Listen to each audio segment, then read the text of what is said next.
Cement మాత్రం బాగా పడుతుందట. కాకపోతే నేను చెప్పిన మాట మాత్రం మీకు అయితే పట్టలేదు. గీతలు పడుతుందట. గీతలు పడితే సిమెంట్ మంచిగా పట్టుకుంటుందట. అందు గురించి అయితే నేనైతే స్లాబ్కి అయితే గీతలు పెట్టాను.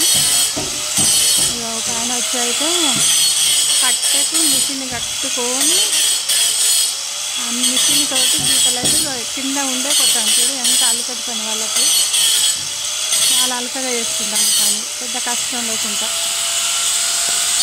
చూడండి ఇక అవపడుతుందా మీకు?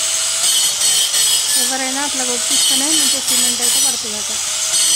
నేను అన్ని స్టిక్కర్లు తీసుకోవాలి. స్టిక్కర్లు తీసుకుంటా మన కరెంటు ఉంటాయి కదా, కరెంటు ఇట్లా అన్నీ తీసేస్తాను. మంచిగా అందులో కరెంటు ఇవన్నీ బయటికి వెళ్ళగిస్తాను. స్టిల్ అయితే ఎక్కువ శాతం అయితే అవపడతలేదు. చూడండి మంచి అలకగా పని చేసుకుంటాను. ఆయన అయితే ఎంత అలకగంటే అంత అలకగా అయిపోతాను పని ఆయనకు.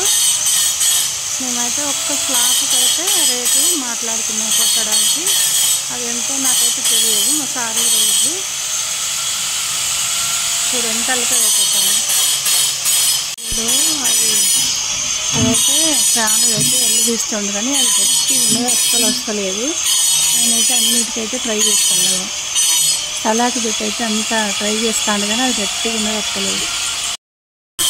అయితే కొడుతున్నారు ఆయన, అంతా మంచిగా అయితే గీతలు అయితే పెడుతున్నారు. చూడండి మా ఛానల్ అయితే చూడండి, లైక్ చేయండి, షేర్ చేయండి, కామెంట్ చేయండి.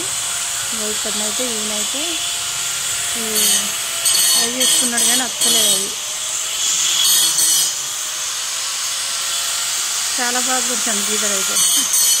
గీతలు కొడుతుంటే డబ్బాలు డబ్బాలు నుంచి స్టిక్కర్లు తీసి స్టిక్కర్లు అన్నీ తీసేసి అయితే ఫ్యాన్ కొన్లు కరెంటు అన్నీ అయితే మంచిగా తేల కొడుతాండు స్టిక్కర్లు తీసుకుంటా.